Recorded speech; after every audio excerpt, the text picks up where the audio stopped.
जी हमने यहाँ पे रिज्यूम कर रहे हैं दोबारा से कि ये हमारे पास फंक्शंस हैं, कंजम्पशन, इन्वेस्टमेंट और गवर्नमेंट एक्सपेंडिचर्स के टैक्स रेट ये है आपके पास। और आपने एडी फंक्शन प्लॉट करना था इसका।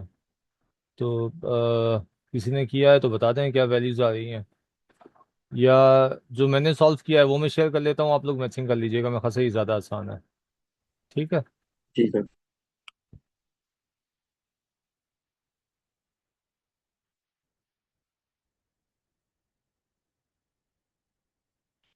देखिए अब ये हमारे पास कंजम्पशन फंक्शन गिवन है 0.8 × 1 - टी वाई। इसमें ही देखिए कि सी बार वाला कंपोनेंट मौजूद नहीं है, ठीक है, यानी कि ऑटोनोमस वाला फंक्शन मौजूद नहीं है इसके अंदर। तो इससे सच कोई फर्क नहीं पड़ता। अच्छा, दूसरा जो पॉइंट है वो ये है कि टैक्स रेट 0.25 है, इन्वेस्टमेंट जो है वो 100 - 50 आई है। जो चेंज आया है इस दफ़ा हमारे फंक्शन में वो सिर्फ और सिर्फ ये आया है कि पहले सिर्फ और सिर्फ 900 होता था, यानी कि कांस्टेंट पार्ट होता था। अब इसके साथ जो है हम ये देख रहे हैं कि हमारे पास ये एक कंपोनेंट इसका और ऐड हो गया है, विच इज़ -50 आई। ठीक है। तो ये बेसिकली रिस्पॉन्सिवनेस है towards invest interest rate to investment, which is -50। Minus का मतलब ये है कि नेगेटिव रिलेशनशिप है, और 50 का मतलब ये है कि ये वैल्यू जो है 50 ये कम या ज़्यादा भी हो सकती है इससे। जितना ज़्यादा रिस्पॉन्स ज़्यादा होगा तो ये कोफिशिएंट 50 की वैल्यू बढ़ती चली जाएगी। रिस्पॉन्स कम होगा तो इसकी वैल्यू कम होती होती चली जाएगी। अगर कोई रिस्पॉन्स नहीं है तो ये कोफिशिएंट आपका ज़ीरो हो जाएगा। ठीक है। 0 × i = 0। तो सिर्फ और सिर्फ इन्वेस्टमेंट जो होगी वो 900 रह जाएगी।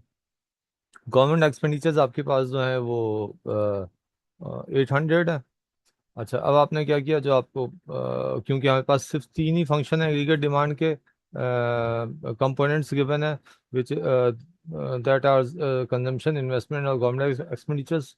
तो हमने यही लिए हैं। नेट एक्सपोर्ट्स हमने as it is sorry as such ignore कर दिया है, क्योंकि वो हमारे पास गिवन नहीं है, या उसकी वैल्यू हमने जीरो अस्यूम कर ली है।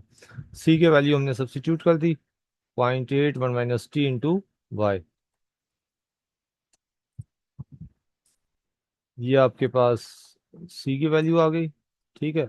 ये इसके बाद आपके पास ये वैल्यू आपके पास इन्वेस्टमेंट की आ गई। पूरा आपने इन्वेस्टमेंट फंक्शन सब्स्टिट्यूट कर दिया, और ये आपके पास गवर्नमेंट एक्सपेंडिचर्स की वैल्यूज आ गई। फिर इसके बाद हमने टैक्स रेट गिवन है आपके पास 0.25, ये हमने सब्स्टिट्यूट कर दिया 0.25। ठीक है। तो ये 0.75 हो गया। 0.8 × 0.75 आपके पास आ गए 0.6 y। ठीक है। और ये 900 और 800 को आपने ऐड कर लिया, क्योंकि ये ऐड हो सकते हैं, तो इट बिकम्स 1700। और 50 i एज इट इज़ ये मौजूद है, ये थर्ड टर्म आपके पास। रीअरेंज कर लिया हमने। हमने रीअरेंज करके क्या किया कि ये जो वाई वाला कंपोनेंट है इसको हमने एक तरफ लिख दिया, और ये जो अदर कंपोनेंट्स हैं इनको हमने एक तरफ लिख दिया। ठीक है। तो अब जो अगर हम देखें तो एग्रीगेट डिमांड फंक्शन, जो हम पिछले एग्रीगेट डिमांड फंक्शन से अगर हम कंपेयर करें, तो ये वाली जो टर्म है आपके पास -50 i, ये आपके पास एक एडिशनल टर्म आ गई है यहाँ पे, जो इससे पहले मौजूद नहीं होती थी। ठीक है। ये आपके पास एक एडिशनल टर्म आई, अदरवाइज बाकी दोनों कंपोनेंट्स आपके पास सेम है। ये ऑटोनोमस कंपोनेंट हो गया विच इज 1700, और ये आपके पास स्लोप आ गया, जिसमें जो है वो वाई का वेरिएबल होता है। ठीक है। और ये 0.6 बेसिकली आपके पास कोफिशिएंट आ गया इसका। ठीक है। अगर आप ये एग्रीगेट सॉरी कंजम्पशन फंक्शन को देखेंगे तो जो इसका स्लोप होगा वही स्लोप एग्रीगेट डिमांड फंक्शन का भी होगा।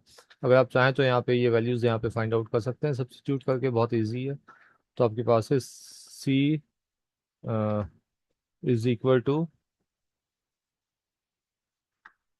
0.8। ठीक है। Bracket 1 - 0.75 into Y. ठीक है।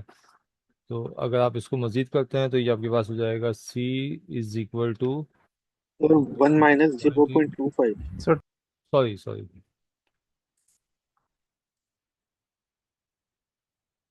ठीक है। तो ये आपके पास हो जाएगा 0.75 इंटू वाई, और ये आपके पास हो जाएगा C = 0.6 इंटू वाई। ठीक है। क्योंकि हमारे पास इस कंजम्पशन फंक्शन में इंटरसेप्ट नहीं है, या कांस्टेंट वैल्यू नहीं है, इसलिए ये फंक्शन आ रहा है। तो यही इसका स्लोप है। तो अब आप ये कंपेयर कर सकते हैं यहाँ पे बहुत इजीली, कि आप ये देख लें कि जो इसका स्लोप है, वही स्लोप आपके पास यहाँ पे जो है आपके पास एग्रीगेट डिमांड फंक्शन, इसका स्लोप भी सेम है। क्लियर है ये पॉइंट? अच्छा, अब अगर आप चाहें तो इस फंक्शन प्लॉट भी कर सकते हैं इजीली। ठीक है, ऐसा कोई इसमें इशू नहीं है। ये आपके पास इंटरसेप्ट वैल्यू आ जाएगी पूरी 1700 - 50 आई, और ये आपके पास इसकी स्लोप आ जाएगा। तो अगर हम चाहें तो ये प्लॉट करके देख सकते हैं, वेरी इजी। ये आपके पास आ गया, यहीं पे मैं प्लॉट कर देता हूँ।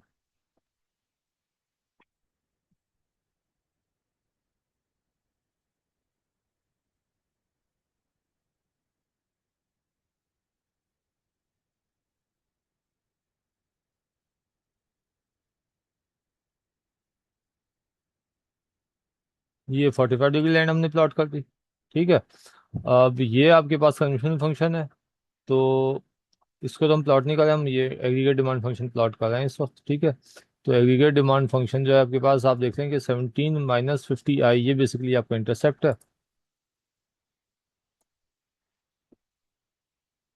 तो ये इस तरह से फंक्शन प्लॉट हो जाएगा। ठीक है, और ये इसका इंटरसेप्ट आ जाएगा यहाँ पे, विच इज 1700 - 50 आई।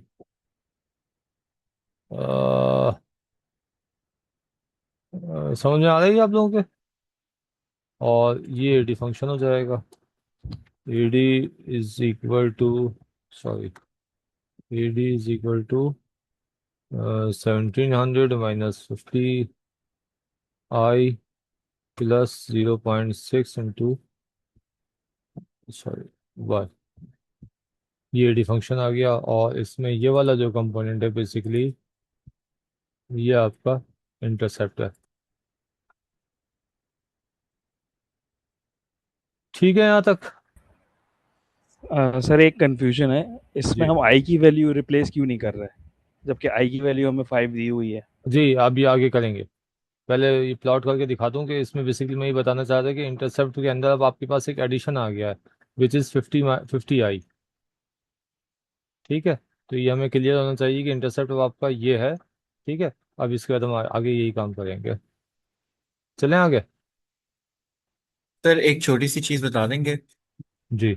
सर ये कैपिटल आई का फंक्शन क्या रिप्रेजेंट कर रहा है और इसमें छोटा आई क्या रिप्रेजेंट कर रहा है?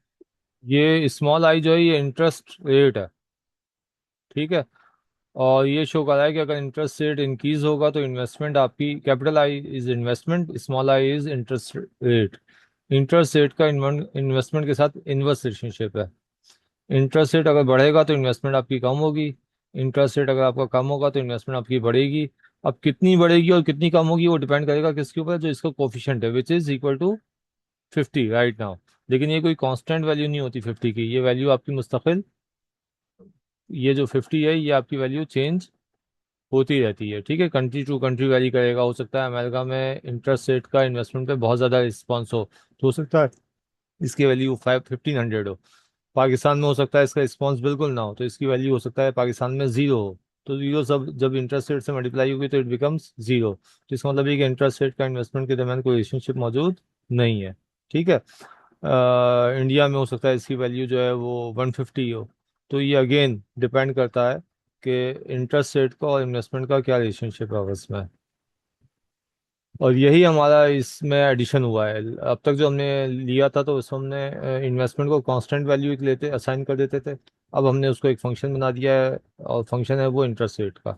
और कैपिटलिस्ट इकॉनमी में आपकी पूरा जो इकॉनमी है वो पूरी इंटरेस्ट रेट के ऊपर ही मूव कर रही होती है।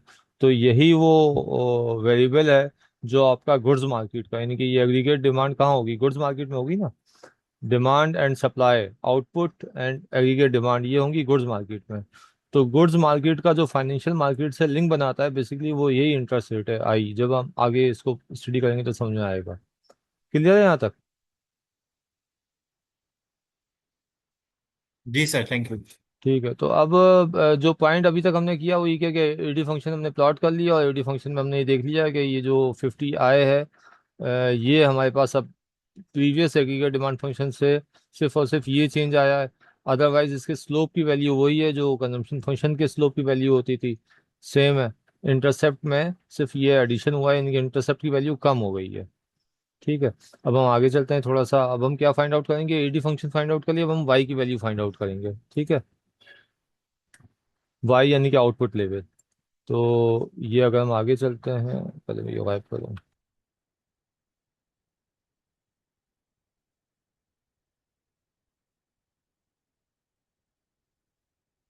ठीक है, अब हमने y equal to A D किया, और ए डी की वैल्यू वही जो भी हमने फाइंड आउट की थी ऊपर, ये हमने यहाँ पे सब्स्टिट्यूट कर दी। ठीक है, ये वैल्यूज आपके पास ए डी की आ गई। और अगेन हमने ये किया कि y के लिए फाइंड आउट सॉल्व करना है, वही पुरानी चीज़ें हैं। 0.6 को हम इस तरफ लेके आ गए, तो इस तरफ पॉजिटिव था, इस तरफ आ गया नेगेटिव हो गया। y हमने 1 में से 0.6 y माइनस किए, तो 0.4 y रह गए आपके पास। यहाँ पे 17 minus 55 y as it is मौजूद है। ठीक है, फर्दर हम क्या करेंगे कि हम ये करेंगे कि इस 0.4 को, क्योंकि y की वैल्यू फाइंड आउट करनी है, तो डिवीजन की फॉर्म में इस तरफ लेके आ जाएंगे। तो 1/0.4 हो गए, ये वैल्यू एज इट इज लिखी हुई है। 1/0.4 इज 2.5, और हम जानते हैं कि ये बेसिकली क्या है, मल्टीप्लायर है। तो अब नाउ मल्टीप्लायर इज 2.5, और पहले सिर्फ यहाँ पे ए बार होता था, अब -50 आई, और एक टर्म यहाँ पे बढ़ गई है, लेकिन वो नेगेटिव साइन के साथ है। तो बेसिकली ये इस इंटरसेप्ट की वैल्यू को बढ़ा नहीं रही है, बल्कि कम कर रही है। ठीक है, अब ये जैसे अभी आपने कहा था कि आई की वैल्यू हमारे पास गिवन है, विच इज इक्वल टू 5। अच्छा, वो गिवन नहीं है, वो समझाने के लिए उन्होंने हमें दी थी, लेकिन अभी हम उसको यूज कर रहे हैं। ठीक है, तो आई इज इक्वल टू 5, ये हमने यहाँ पे सब्सटीट्यूट कर दी। तो ये 50 × 5 इज 250, और 1700 में से 250 माइनस की, तो ये हमारे पास आ गए 1450। 2.5 का मल्टीप्लाई किया तो हमारे पास वाई की वैल्यू आ गई 3625। ठीक है यहाँ तक। अच्छा, इसको अगर हम चाहें तो प्लॉट करके देख सकते हैं, तो आसान है।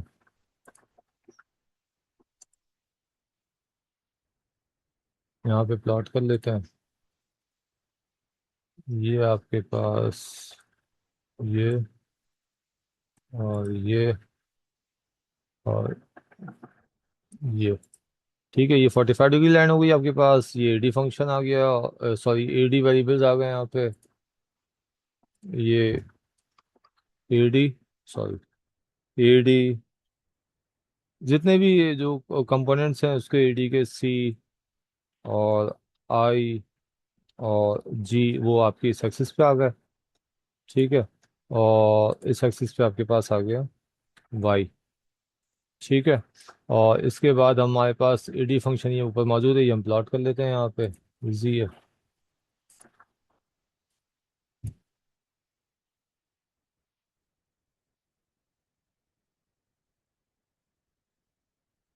ये फंक्शन आ गया, और अ,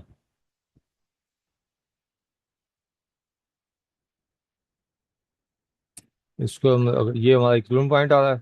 ठीक है ना, तो ये हमारे पास वाई की वैल्यूज यहाँ पे आएंगी, और ये हमारे पास एग्रीगेट डिमांड की वैल्यूज आएंगी, बोथ आर सेम होंगी, विच इज इक्वल टू 3625। ठीक है, सर यहाँ पे स्क्रीन क्या को थोड़ा थोड़ा नीचे कर दें तो ये ताकि सही से दिख जाए ना हमें। नजर नहीं आ रहा क्या? नहीं सर। अच्छा, अब अगर मैं इसको हिलाऊंगा तो ये सब हिल जाएगा। अब नहीं सर, वो आपने उस पे ही लिख दिया है, तो वो पेपर ऊपर नीचे हो रहा है, वो नहीं हो रहा बिल्कुल भी ग्राफ, वो उधर ही स्टिक है। दोबारा बनाना पड़ेगा। अच्छा, मैं कर लेता हूँ।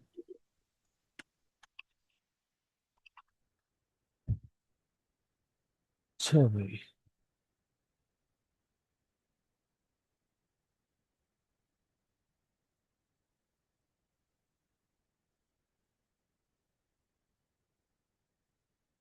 यहाँ पोजीशन ठीक है। Yes sir.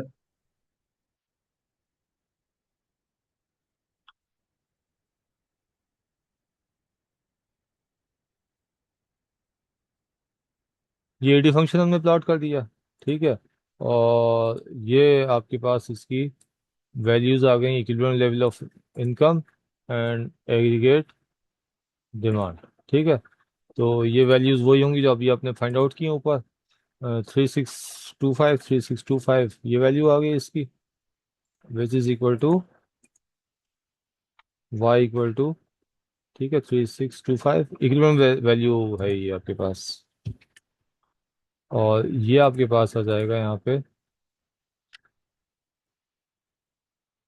A D, sorry, A D E,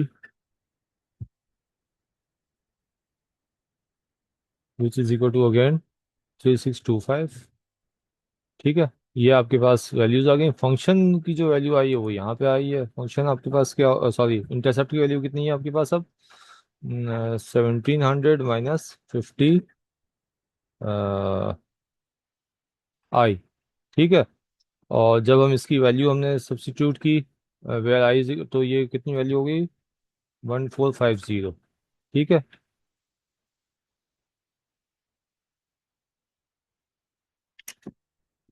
I equal to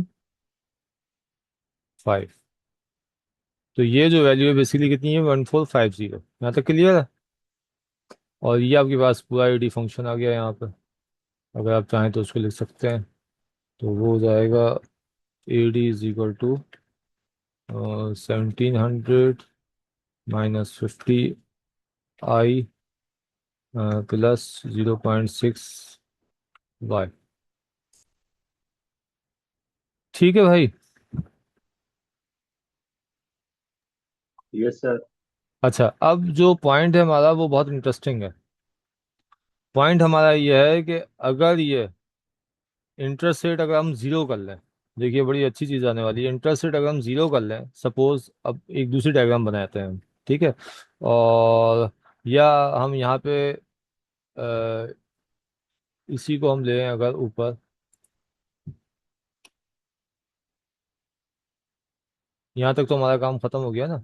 अब हम इसी इक्वेशन में, ईडी फंक्शन में, अगर हम इस 50 आई को, आई की वैल्यू हम जीरो अस्यूम कर लें तो क्या होगा ये देखते हैं। ठीक है,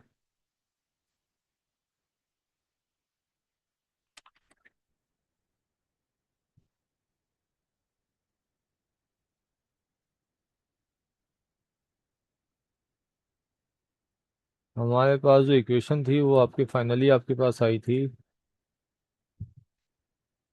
ED equal to 1700 minus 50 I plus 0.6 into Y. ठीक है, और जब हमने आई की वैल्यू अस्यूम की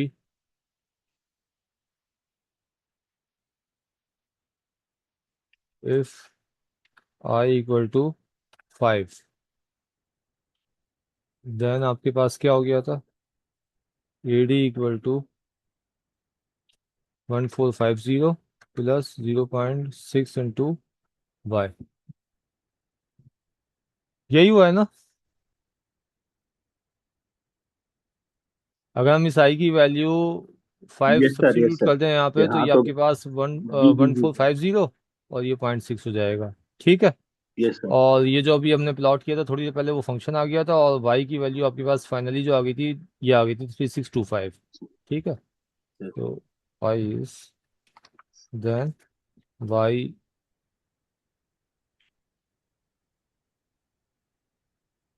3625। ये सब कुछ हमने फाइंड आउट कर लिया है अब तक। अब हम यस ये सर। कह रहे हैं कि now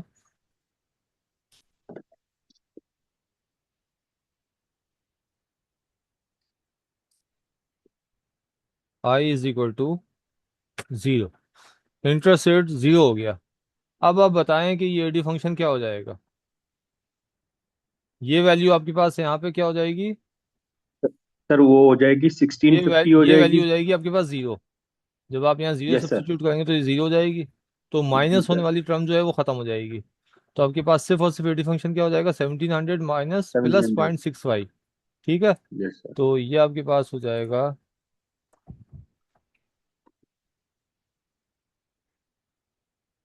A D is equal to 1700 plus 0.6 into Y. Y. ये आपके पास आ गया जब आपने इंटरेस्ट रेट ज़ीरो किया। ठीक है। अब अब अगर हम y की वैल्यू फाइंड आउट करना चाहें तो y की वैल्यू क्या होगी, जरा करके बताएंगे आप में से, कोई कर ले तो अच्छी बात है।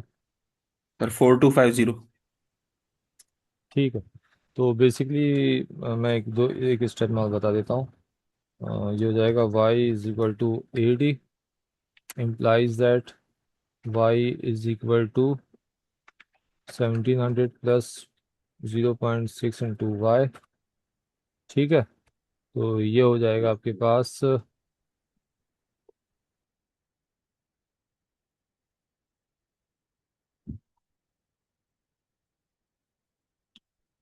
1700,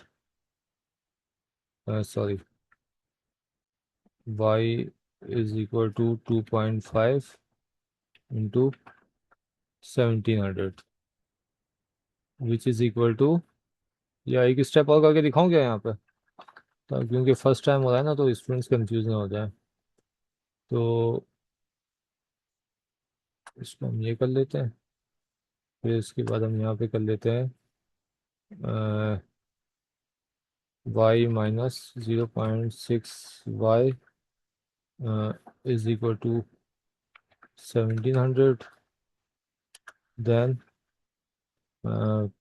वही 0.4 y is equal to 1700, then y is equal to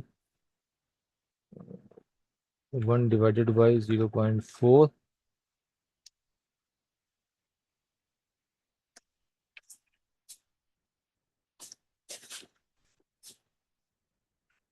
eighteen hundred हो जाएगा। y is equal to 2.5 into 1700 which is equal to, कितने बताए थे अभी आपने? सर 4250। 4250। ठीक है। ये क्लियर है सब कुछ? ऐसा तो इसमें कोई इशू मेरे ख्याल से होना नहीं चाहिए। अच्छा, ये वही मल्टीप्लायर, सॉरी, ये आपके पास जो है ये मल्टीप्लायर है, और ये आपके पास ए बार है। ठीक है, वही प्रीवियस ए बार है, क्योंकि इसमें से जो माइनस होने वाली टर्म थी 50 आई, वो तो हो गई आपके पास ज़ीरो। ठीक है। तो अब ये बड़ी इंटरेस्टिंग सूरत हाल आई है आपके सामने कि अब आप देखें कि आउटपुट लेवल जो है वो इंक्रीज हो गया है 4250, पहले क्या था 3625। ठीक है। तो यहाँ पे अगर आप देखें और इसको अगर आप कंपेयर करें तो आप देख सकते हैं कि आउटपुट लेवल जो है आपका बढ़ गया है। यानी कि अगर आपके पास इंटरेस्ट रेट जीरो हो जाए, कैपिटलिस्ट इकोनॉमी में भी केन्जियन फ्रेमवर्क में अगर इंटरेस्ट रेट आपके पास जीरो हो जाता है तो आपका आउटपुट लेवल जो होगा वो मैक्सिमम पे आ जाएगा 4250। यानी कि हम इस्लामिक इकोनॉमिक्स की बात नहीं कर रहे हैं हम यहाँ पे, या इस्लामिक सिस्टम की बात नहीं कर रहे हैं जहाँ पे इंटरेस्ट जो है वो हराम है। हम तो बात कर रहे हैं उसी कैपिटलिस्ट इकोनॉमी की, उसी केन्जियन फ्रेमवर्क की। तो वहाँ पे भी हम ये देख रहे हैं कि अगर इंटरेस्ट रेट जीरो हो जाए, यानी कि इंटरेस्ट फ्री इकोनॉमी हो जाए, तो आपका आउटपुट लेवल जो है वो मैक्सिमम पे आ जाएगा विच इज इक्वल टू 4250। और आउटपुट इंक्रीज होने का मतलब ये है कि वहाँ पे एम्प्लॉयमेंट भी बढ़ रही है, और वहाँ पे जो है आपके पास आउटपुट लेवल जो है वो बढ़ रहा है। ठीक है। और अगर हम इसको ग्राफ में समझना चाहें तो वो भी कर सकते हैं। ये देखिए, ये आपके पास अगर हम ग्राफ बनाना चाहें तो ये आपके पास वही 45 डिग्री लाइन, ये सब कुछ आ गया। ठीक है। और यहाँ पे ये आपके पास एडी फंक्शन आ गया। ठीक है। और न्यू जो फंक्शन आया है सिंपली उसमें ये हुआ है कि ये फंक्शन आपका ऊपर चला गया। अच्छा, और ये कितने से ऊपर गया है? पहले इसकी वैल्यू थी यहाँ पे, अगर अभी आपको याद हो भी हमने निकाली थी, तो इसकी वैल्यू यहाँ पे कितनी आ रही थी? 1425, सॉरी 1450। क्यों आ रही थी ये? क्योंकि हम ये कह रहे थे कि ये 1700 minus 50 into 5 which is interest rate. जब हमने इसको कैलकुलेट किया तो ये आपके पास आ गई 1450। तो ये इंटरसेप्ट की वैल्यू आपके पास ये आ रही थी यहाँ पे।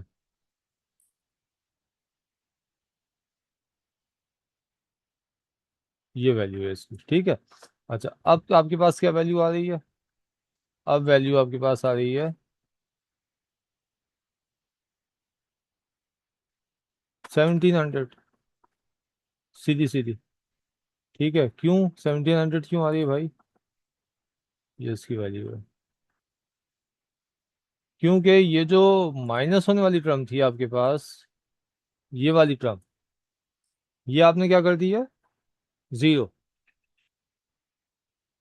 ठीक है, तो जैसे ही आपने उसको जीरो किया तो ये इंटरसेप्ट आपका ऊपर चला गया, क्योंकि माइनस होने वाली टर्म नीचे खत्म हो गई, तो आपका इंटरसेप्ट ऊपर चला गया। इंटरसेप्ट जब आपका ऊपर चला गया तो आपका आउटपुट लेवल पे यहाँ पे आ गया। पहले कहाँ पे था? पहले वो यहाँ पे था। यहाँ पे इसकी वैल्यू कितनी थी? यहाँ पे इसकी वैल्यू थी 3625, और यहाँ पे इसकी वैल्यू क्या हो गई है अब? 4250।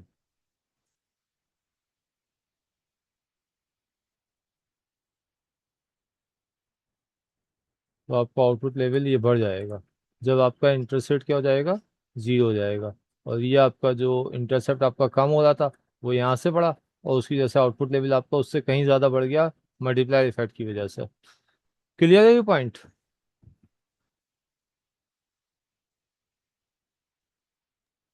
Yes sir. Very good. आगे चले।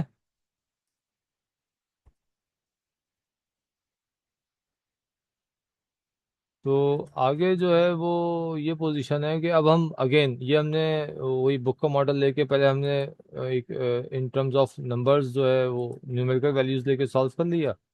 और अब हम ये करेंगे कि इसके बाद इसको जनरलाइज्ड फॉर्म में करते हैं। ठीक है, जनरलाइज्ड फॉर्म में करने से ये जो बातें अभी हमने समझी हैं वो ज़्यादा समझ में आ जाएंगी, प्लस ये कि अदर फैक्टर्स का जो इफेक्ट है वो भी समझ में आ जाएगा। तो अब हम यहाँ से इसको मैं रब कर देता हूँ।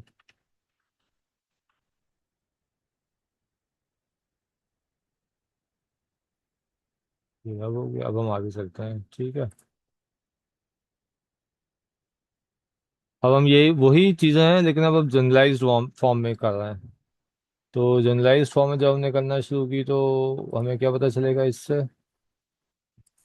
वो हमें ये पता चलेगा कि और लाइट के होते हैं क्या? नहीं, ये यूज़ करके देखते हैं। हाँ, कंजम्पशन फंक्शन आपके पास है सी बार प्लस सी वाई। अच्छा, 10 मिनट्स के बाद ये ख़त्म हो जाएगा। ठीक है, सी bar plus C Y D consumption function आपको मालूम है पहले से, ये ऑटोनोमस पार्ट है और ये आपके पास एम पी सी की वैल्यू है। और अभी जो हमने ऊपर जो फंक्शन किया उसमें सी बार की वैल्यू क्या थी? ज़ीरो। ठीक है, सिर्फ और सिर्फ ये वाला कंपोनेंट आपके पास था, ये वाला कंपोनेंट था आपके पास, और ये वाला कंपोनेंट जीरो था। वाई डी आपको मालूम है, Y minus T A plus T R, I equal to I bar minus B I. अभी जो हमने बी जो था बेसिकली ये responsiveness of investment to interest rate है, और इसकी वैल्यू कुछ भी हो सकती है। अभी हमने जो थोड़ी देर पहले डिस्कस की थी वहाँ पे इसकी वैल्यू कितनी थी? 50। ठीक है, G equal to G bar as it is जैसे है, N X equal to N S bar constant values हैं। जो चेंज आया है वो सिर्फ और सिर्फ इस फंक्शन में चेंज आया है, यहाँ पे ये आपके पास चेंज आया है। ठीक है,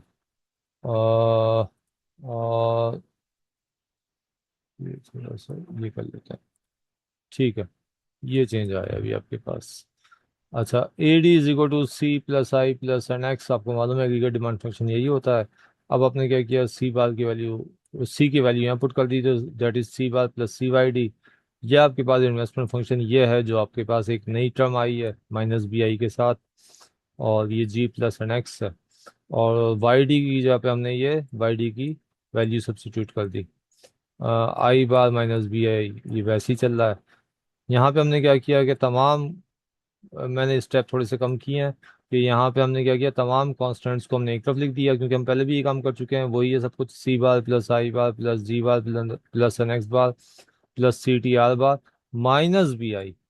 ठीक है, ये माइनस बी आई ये वाला है, ये वाला। तो ये आपके पास यहाँ पे आ गया, और ये माइनस की टर्म है, और इसी माइनस की वजह से आपका इंटरसेप्ट की वैल्यू कम हो जाती है। और ये वही पुरानी स्लोप की फॉर्म है, C into one minus T Y, जो आपके पास कंजम्पशन फंक्शन में होती है। लेकिन ये अब फंक्शन आपके पास किस फॉर्म में आ गया, वाई की फॉर्म में। पहले किस फॉर्म में था ये आपके पास, वाई डी की फॉर्म में, ठीक है। तो वाई की फॉर्म में हमें मालूम है, हम इसलिए करते हैं ताकि हम इसको equilibrium level of income find out कर सकें और हम इसको प्लॉट कर सकें, क्योंकि वहाँ पे एक्सिस में हमारे पास ए डी और वाई होते हैं, प्लस जो हमारे पास इक्विलिब्रियम आइडेंटिटी है वो A D equal to Y है, वाई डी नहीं है। तो इसलिए हम वाई डी को रिप्लेस कर देते हैं वाई से, और उसके लिए हम ये वाली डेफिनेशन यूज़ करते हैं। ठीक हो गया। और अब हम थोड़ा सा और आगे चलते हैं। इन सबको हमने क्या कह दिया, ए बार कह दिया, और ये माइनस बी आई, यानी कि ये वाली पूरी टर्म्स जो हैं आपके पास ये हो गई हैं आपके पास, ये पूरी टर्म आपके पास हो गई हैं ए बार। बहुत लाइट कलर हो गया, ये सही है। ये पूरी टर्म्स आपके पास हो गई हैं ए बार, और ये minus B I plus C one minus T into Y. तो ये कोई नई चीज़ नहीं है अब तक, सही है। सिर्फ और सिर्फ जो चेंज आया है वो आपके पास चेंज आया है सिर्फ और सिर्फ यहाँ पे ये इंटरसेप्ट की फॉर्म में। ये भी हमने न्यूमेरिकल्स पहले कर लिए थे ताकि हम समझ जाएं, अब हम उसकी जनरलाइज फॉर्म कर रहे हैं। ठीक है, where A bar is equal to this this this, C bar I bar G bar and X bar X Y Z. Further हमें मालूम है कि y equal to A D at equilibrium होता है। ए डी के function हमारे पास ये आ गया है पूरा, ये हमने सब्स्टिट्यूट कर दिया, A bar minus B I plus C into one one one one one में यहाँ पे मिसप्लेस कर गया। देखिए मुझसे भी गलती हो सकती है, आपसे भी हो सकती है, लेकिन आप ना करें तो अच्छा है। तो ये आप यहाँ पे वन लिख लीजिएगा, ठीक है। और नीचे सही हो गया, वाई माइनस सी इंटू, ये इस वाली टर्म को हम इस तरफ लेके आ गया, Y minus C into one minus T into Y is equal to A bar minus B आई।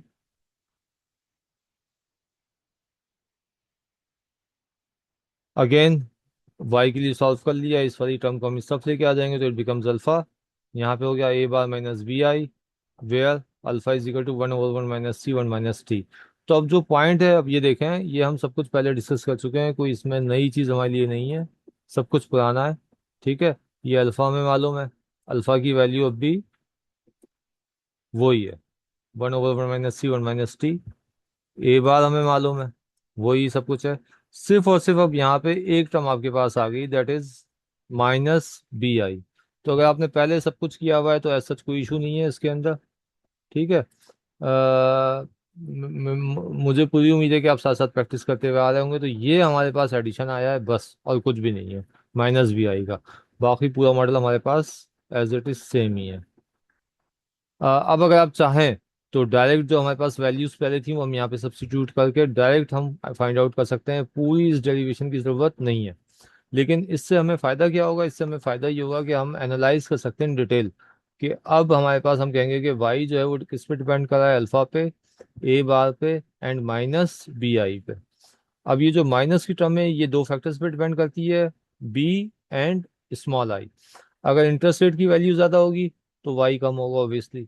अगर responsiveness of interest rate to investment भी ज़्यादा होगी, सोसाइटी में जितनी ज़्यादा रिस्पॉन्सिवनेस ज़्यादा है इंटरेस्ट रेट के साथ, एसोसिएशन जितनी ज़्यादा है सोसाइटी के अंदर इंटरेस्ट रेट के साथ, उसका वाई पे उतना ही ज़्यादा नेगेटिव इम्पैक्ट आएगा। तो बड़ी एक इनसाइड है ये, कि सिर्फ और सिर्फ इंटरेस्ट रेट ही नहीं बल्कि उसकी रिस्पॉन्सिवनेस जो है उसका भी इन्फ्लुएंस आ रहा है आउटपुट के ऊपर। क्लियर है। तो ये क्योंकि माइनस है तो ये दोनों टर्म, इन दोनों टर्म्स के साथ क्योंकि नेगेटिव है तो इसलिए इसका इफेक्ट जो है इसके ऊपर नेगेटिवली आ रहा है। अब अगर आप चाहें तो वो जो हमने इक्वेशन, सॉरी, हमने जो पहले, इससे पहले जो सॉल्व किया था, वो डायरेक्ट अगर आप ये इक्वेशन ले लें इसकी direct, y is equal to alpha into A bar minus B I, और यहाँ पे सब्स्टिट्यूट कर दें तो आपके पास डायरेक्ट सब कुछ आ जाएगा। देखें अगर आप करना चाहें तो कर लें, 2 मिनट लगेंगे। अल्फा सबसे पहले फाइंड आउट कर लेते हैं, alpha is equal to one over one minus C one minus T, ठीक है। तो यहाँ पे अगर हम इसको करना चाहें तो हम यहाँ पे फाइंड आउट कर सकते हैं। अल्फा हम स्मॉल ए से डिनोट कर देते हैं, इज इक्वल टू, या मल्टीप्लाई बेसिकली, लास्ट क्लास में हमने एम से डिनोट किया था, तो एम कर लें या वो कर लें, कोई फर्क नहीं पड़ेगा इससे। अच्छा, क्या होगा वो, one over one minus one minus small C, small C की वैल्यू कितनी है आपके पास, अभी जो हमने न्यूमेरिकल किया था इसमें थोड़ी देर पहले, 0.8 थी शायद, Yes, sir, 0.8. 0.8, ठीक है। और 1 - t, तो 1 - t इज 1 - 0.25 टैक्स रेट है आपके पास। ठीक है, तो अगर आप ये सॉल्व करते हैं तो ये हो जाएगा आपके पास इक्वल टू 1/1 - 0.8 इंटू पॉइंट कर देता हूँ एक स्टेप में, 0.8 इंटू 0.75। ठीक है, तो ये आपके पास टू वही आ पॉइंट जाएगा। फाइव आ रही है सर। जी जी, 1 टू / पॉइंट 1 - 0.6।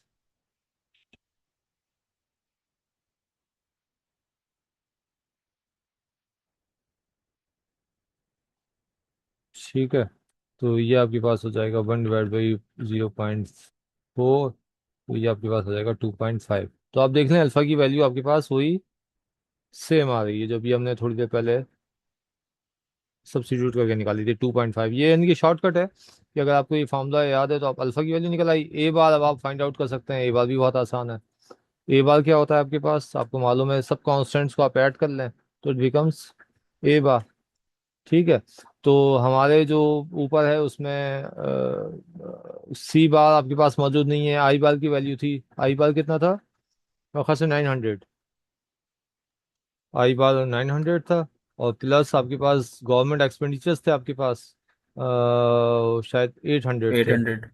एट ठीक है, हंड्रेड और एनएक्स बार भी आपके पास नहीं था, ट्रांसफर पेमेंट्स भी नहीं थी, तो ये भी जीरो हो गया। यानी कि हमें मालूम है कि ए बार में, ये हमने लिखा हुआ है कि ए बार में तमाम टर्म्स आती हैं। तो आपके पास A bar is equal to simply two ही फैक्टर्स हैं, तो ये आपके पास आ गई 1700। ठीक है, तो ये आपके पास ए बार भी आ गया, minus B I bar find out कर लें, तो ये आपके पास हो जाएगा BI is equal to, B आपके पास 50 थी और ये आई आपके पास 5 था, तो इट बिकम्स 250। 250।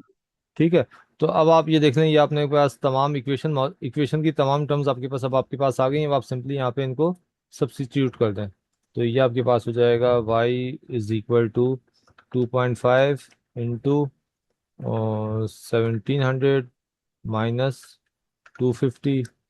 ठीक है, तो जब आप इसको कैलकुलेट करेंगे तो आपके पास वही आ गया 2.5 इंटू, सॉरी, 2.5 इंटू 1450, है ना। तो ये आपके पास आ जाएंगे 3625।